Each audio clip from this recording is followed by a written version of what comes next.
Justin Rosenstein, él es un experto en software y además es un empresario.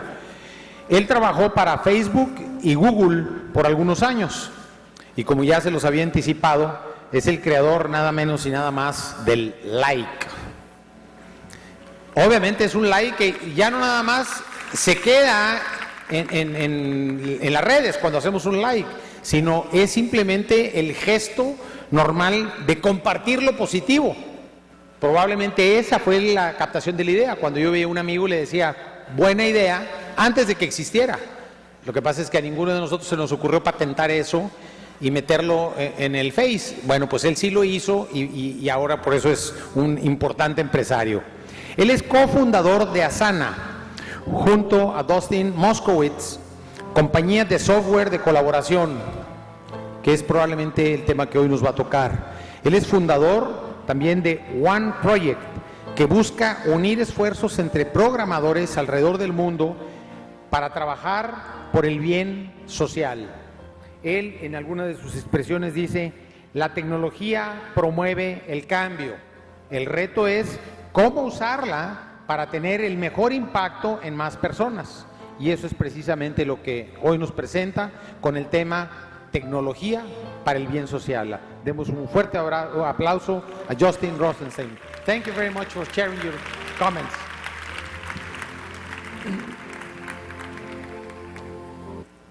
I have an audacious vision for the way the world could be, and I suspect you share that vision. I'm hoping that we can work together to make it a reality. It's a dream of a more thriving world, with more joy and less needless suffering, with more access to health, safety, liberty, and abundance. A world where everyone has the opportunity to manifest their full potential, regardless of sex, or race, or economic background. Raise your hand if you share that dream of a more thriving world. See, we're not alone. It's easy to feel alone because there are so many forces in the world that are working against our vision. Forces of war, inequality, injustice, and environmental devastation. And it's easy to feel overwhelmed because our vision is really big. It may take hard work of millions of people to achieve it. But I really think we can do it. In fact, I believe that we will, if we, and by we, I mean the growing community of us who are dedicated to a more thriving world, commit ourselves to 3 delightfully radical mindsets. The first is a mindset of empowerment. A belief that we can make enormous change happen. So when I was a kid, I used to hang out with my little brother or alone in my room and come up with far-out ideas of what a better world could look like. Did you ever play these sorts of games as a child? Did you ever imagine sort of a make-believe or more amazing world? Of course, you know, what's frustrating about being a kid is that you're too young to manifest your desires. Right? Sand castles aren't as cool as real castles. You can't build a real city. From me to we. And it's here that our one team, with our audacious visions, can draw enormous power. Me to we is the shift from focusing exclusively on one's own personal interests to also considering the interests of our common humanity as a whole.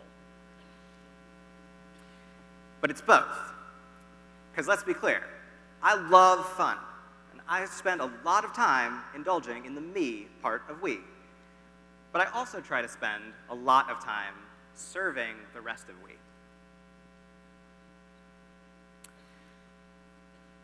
We live in a world so fluent in me that it's hard sometimes to imagine another reality. But a world based on common interests and collaboration is possible. In fact, a mindset of we is asserting itself and growing quickly everywhere. Let's look at where that's happening, starting with ecology. So the dominant me approach is that the Earth is a supply house and a sewer. be mined for our benefit. And, as we've talked about already, we're seeing the results.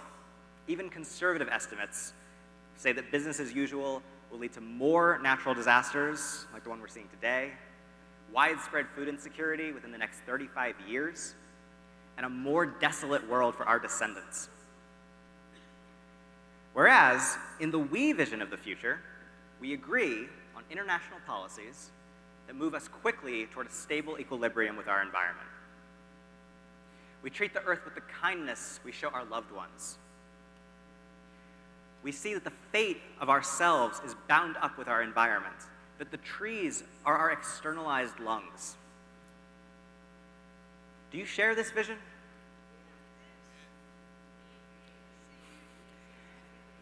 Our team is making real progress. Consumers are succeeding in pushing companies like Coca-Cola to develop more sustainable resource management practices. Innovators like Elon Musk are focusing on sustainability. Elon said, "I'm motivated by what problems will most affect the future of humanity, not what will make me the most money."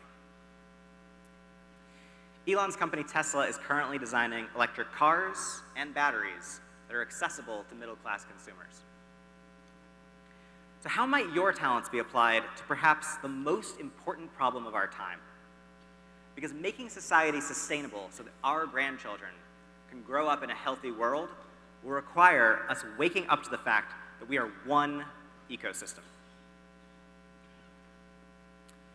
Okay, let's turn from ecology to nations. In the me perspective, you pledge allegiance to your country, not others. American presidential candidates talk often about bringing jobs to America.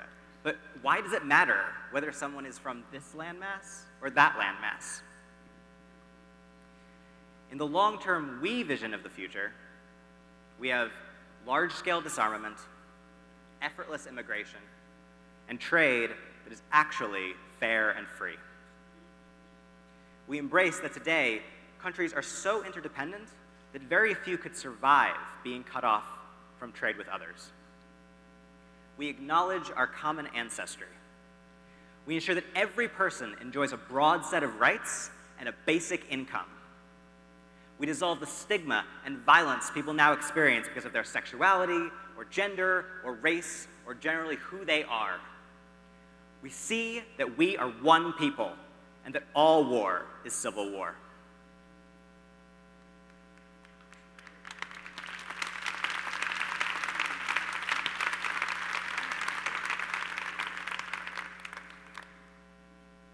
I take it you too want to live in that world. Well, we are not alone. Just last month, the United Nations released the Global Goals for Sustainable Development, 17 objectives to end poverty, promote prosperity for all, and protect the environment. So let's look at how we applies to business. So the me perspective is that a business is a vehicle for creating profit, which should be maximized at all costs. It defines the goal of money as accumulating wealth for oneself and one's family. But even Adam Smith, the father of capitalism, did not share this perspective. He said, to feel much for others, to restrain our selfish, and to indulge our benevolent affections constitutes the perfection of human nature. Even Adam Smith is on our team. So our we vision is that a business is a team of people who've banded together to improve the world. And I'm particularly excited about the private sector's ability to help humanity thrive, because businesses are just generally better than governments and nonprofits at attracting top talent, innovating, scaling, and sustaining. And there's a clear movement toward business working to solve important problems. So more companies are starting explicitly as public benefit corporations, which allows public good to be a charter purpose, in addition to the traditional purpose of maximizing profit. Kickstarter, a company which helps creative work come into the world, recently converted to becoming a public benefit corp in order to, quote, hard code our mission at the deepest level possible. So business doesn't have to be a zero-sum game. It's actually best played win-win. Because at the end of the day, the competition is not other businesses. It's suffering and entropy. In fact, if you zoom out, we're effectively one company. Al Gore calls this Earth Inc. We're increasingly experiencing this, especially in technology, where we actually share open source code. But even in the technology industry, I meet people with wildly different motivations. So the me perspective is that you start a company to make money. And even with good intentions, the quest for page views can lead to unintentionally destructive products. Social games have been shown, in some cases, to create brain chemicals identical to addictive drugs. And smartphones create cycles of twitching, checking for new notifications at the expense of real human connection. It's rare that technologists stop and ask themselves whether the world that they're creating is one that they actually want to live in. But in the we vision of the future, people start companies to solve important problems. Technology extends our capabilities. It actually replaces evolution itself as the primary driver of humanity's increasing empowerment. I mean, Barber talks about this as conscious evolution. You know, take a look at your thumb. It took millions of years of random mutation to get thumbs. But now, we get to boldly choose the direction of humanity's development. And fortunately, within technology companies, the we perspective is growing. So I know that Google's founders are very sincere about, quote, improving the lives of as many people as we can. I had several options for where to work out of college, but I chose Google because they offered me not just money, but also an inspiring mission. More recently, tech entrepreneurs are tackling some of our biggest challenges. So AltSchool is a company redesigning school around personalized experiential learning. Quora is helping share the world's knowledge. Omada Health is driving down the cost of healthcare. SolarCity is making solar paneling affordable. Segovia is fighting poverty. Calico, a subsidiary of Google, is working to avoid death related to old age. I mean, these are ambitious projects. And as you can see, technology can accelerate progress in every sector of the wheel. And while often misunderstood, another powerful technology aimed at social good is Facebook. So Facebook is designed to connect us with more understanding and empathy. And it actually works. State Department official Jared Cohen says, Facebook's existence has created more avenues for engagement between Arabs and Israelis than 30 years of efforts by governments and nonprofits. Now, Facebook's effects aren't all good, but they are trying. As Mark Zuckerberg wrote, we don't build services to make money, we make money to build better services. VP of Product Chris Cox studied Buddhist thought in Bhutan, a country that's famous for measuring gross national happiness instead of gross domestic product. The like button came from looking at Facebook as a larger system and asking, what would be the minimum effort required to transmit love between people and thereby enable more love to flow through this interconnected system? We almost made the thumbs up icon a heart. Maybe we should have. And that, of course, is why there is no dislike button. Even as they add new reactions, Facebook is consciously designing the social graph to create positive feedback loops so that people uplift each other rather than tear each other down. We are one social graph with relationships spanning all national and cultural boundaries. Lastly, let's look at collaboration technology, since I'd love to tell you more about why I work on Asana. So Asana is software that's designed to empower groups of people to come together with a common vision and coordinate so easily that they can turn their visions into reality like never before. In the long run, our vision is to scale to track the entire one project, every single thing that our one team is working on. We see this leading to a literal worldwide collaboration where all of humanity can coordinate collective action as effortlessly as my body parts coordinate. So I've shared these examples because they show that even though the mindset of me is dominant in our society, the mindset of we is behind some of the fastest growing and most relevant movements, businesses, and technologies on Earth. Everyone on our one team can commit to this mindset. But it's not easy to do in a world of me.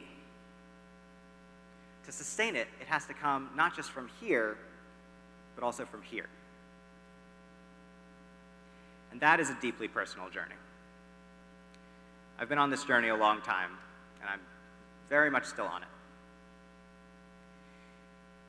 Ever since I was a kid, I have been fascinated by the universe.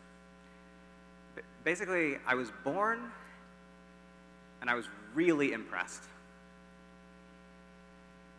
I mean, there's no reason there should have been a universe at all, let alone me as this sentient monkey creature tooling around, interacting with other sentient creatures. It's crazy. I love the universe. I am determined to never take this weird, improbable gift for granted. I want to explore life and live it to the fullest. Which has led me to become a student of spirituality. Now, there is a lot of mumbo-jumbo written on spirituality, perhaps more than on any other topic ever. But by spirituality, I mean the study of the nature of reality and consciousness through direct experience. Spiritual practice is a set of technologies for gaining clarity about what's really going on here. I've studied the great texts of Western and Eastern philosophy, and for the last 7 years or so, I've used some spiritual technology nearly every day, whether it's meditation, yoga, qigong, or ecstatic dance, sometimes on long retreats in nature. And I also live in an urban co-op called Agape with 14 people, experimenting with living authentically and embodying our shared values. And I've had dozens of ecstatic, transformative moments that I think many people would call peak religious experiences. Now, none of these is sufficient or necessary for wisdom, but these experiences have changed me. Before, I was really concerned with what people thought about me. I was never quite content. I always felt like something is missing. I need something. And today, I still often do, pretty much every day. But now I can at least usually pause and find a joy in every breath, and find a love in every creature, and think a lot more about what I can give, at least as much as what I can take. And in getting beyond my obsession with myself, even if sporadically, I've learned two key ancient truths that allow me to embrace a life of we: interconnectedness and universal love. So first, interconnectedness. Interconnectedness is the recognition that reality is one continuous fabric of which we are a part.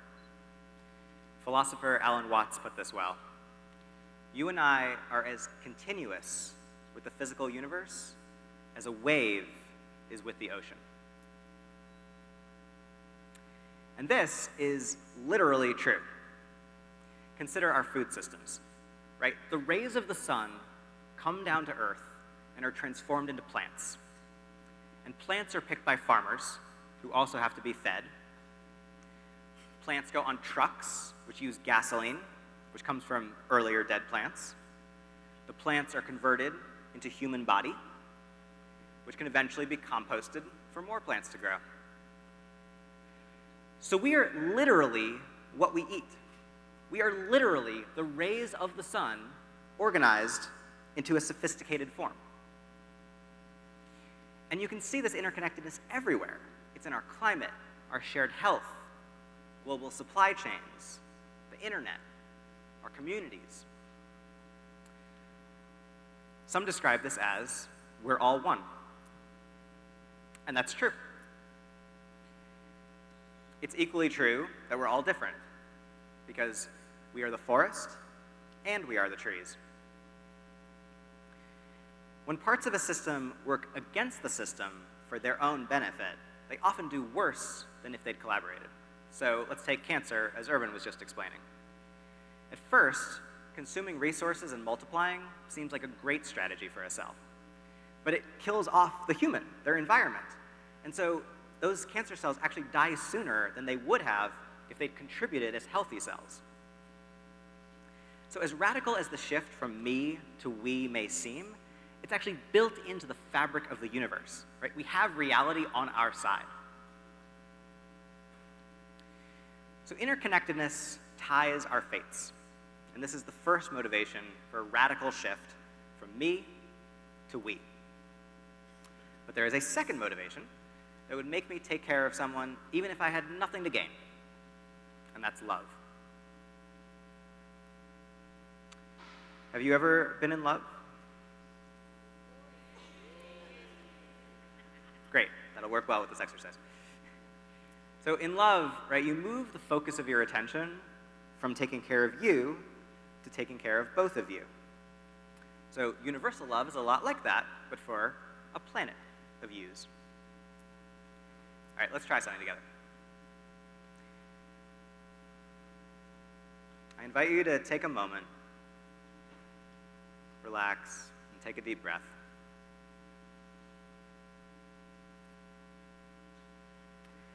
And let's imagine the people we each love most dearly. See them in your mind, but also start to feel that in your heart. Imagine being with them and smile at each other. See if there's any warmth arising naturally in your chest, maybe your throat. Imagine giving them a big hug.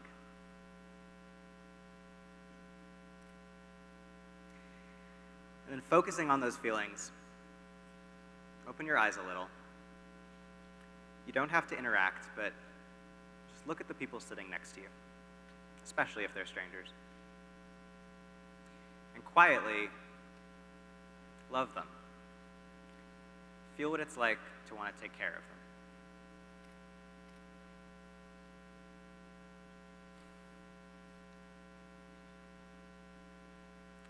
You can actually play this game next time you're waiting at a bus stop. Just look around and love each person. It is a little awkward when you get caught.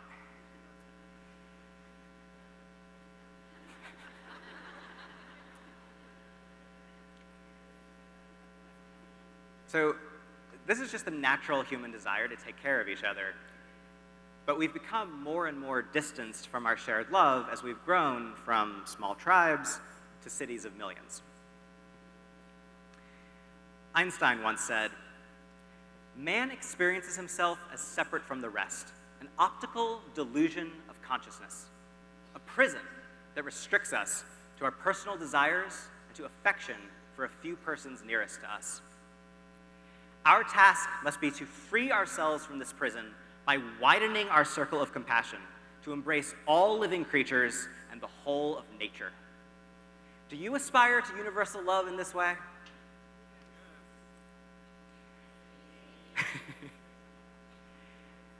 In moments of crisis, the universal love we share surfaces. When an earthquake hit Nepal this year, international contributions poured in. But how can we galvanize a global awakening to universal love all the time, not just moments of crisis? Because what love teaches you is that giving is a receiving, and that loving kindness is the path to happiness. In fact, research shows that for people who have their own basic needs met, giving money actually yields much more happiness than receiving money. But so, if giving makes us happy, and everyone wants to be happy, why is this so hard? for many, it's just not realistic. If your own basic needs aren't met, it's really hard to focus on giving. But even for those of us out of poverty, it's just so easy to feel taken over by day-to-day desire. I know I feel this every day. I feel something lacking. I do something to try to fill the void. So far, it's never really worked for more than 5 minutes. I feel satisfied only when I'm contributing to something much bigger than me. And so love is the heart of the wheel of co-creation. And together, interconnectedness and universal love form the basis for the rapidly growing modern spirituality. In Silicon Valley, it's discussed very little publicly, but some of the industry's most influential people are exploring this spirituality, impacting the products that billions of us use every day. Our one team is truly everywhere, and our power is only growing.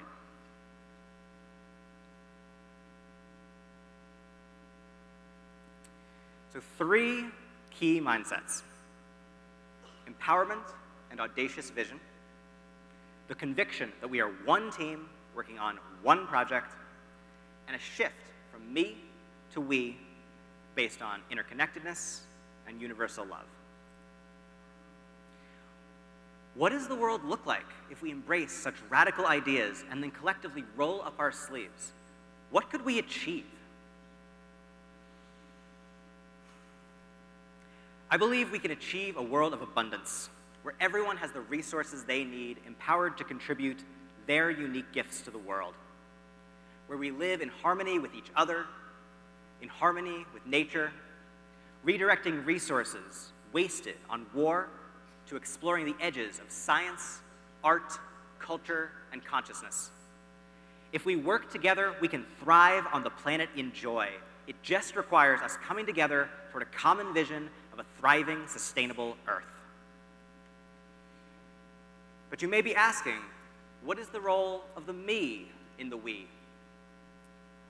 I believe we are each cells in the body Earth, and we each choose whether to contribute as healthy cells or to be cancerous. And it's not a moral obligation to contribute. It's a privilege. As George Bernard Shaw said, life is no brief candle. It is a splendid torch, which I have a hold of for a moment, and I'm determined to make it burn as brightly as possible before handing it off to the next generation. The One Project is that splendid torch. The One Project requires all sorts of roles, just as the human body requires all kinds of cells. And to find your particular role in that project is to find your calling. I'm not satisfied just talking about love or even feeling love. Those of us fortunate enough to be able to affect change can work for love, fight for love. And we can grow this movement. We have the unprecedented opportunity to become experts in the systems in which we participate and not only fix them, but design them. We are the ones driving this bus. The work we do matters. Let's not lose the fire that we started with when we were younger. No one knows whether we and our teammates will realize our audacious visions, but in order to do great things, we must attempt great things together. I love you all. Thank you.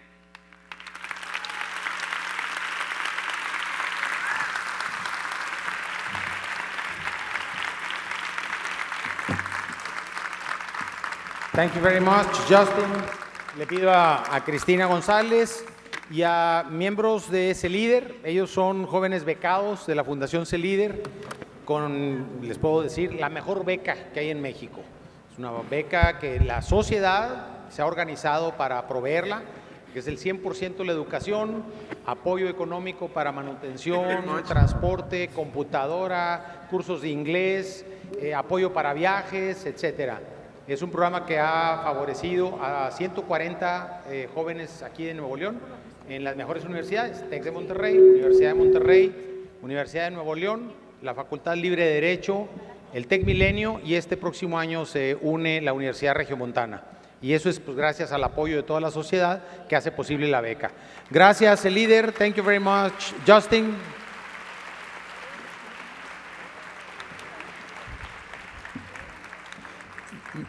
Me tomas una foto porque pues yo creo que también soy de ese líder.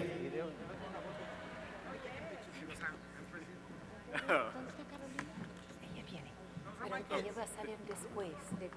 Ya. A ver, tenemos fotógrafo.